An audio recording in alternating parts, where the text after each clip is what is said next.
Maggagata tayo. Hello mga guys. Maggagata po tayo ng tilapia. Ayun po, nakatago na siya. Pinirito ko po muna siya.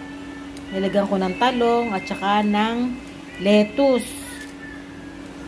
Kasi po wala akong nabiling pechay. Yan po nilagay ko, lettuce, tsaka talong. Pinirito ko po yung talong. Tapos nasa ilalim yung bawang, sibuyas, luya. Tsaka ko po siya lalagyan ng maraming talong. Mamaya ko po ipakikita sa inyo kung ano ang kalalabasan ng ating ginataang tilapia. Bubuhayin na po natin siya today at magluluto na tayo.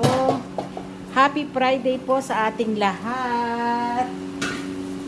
Happy Friday! Yeah!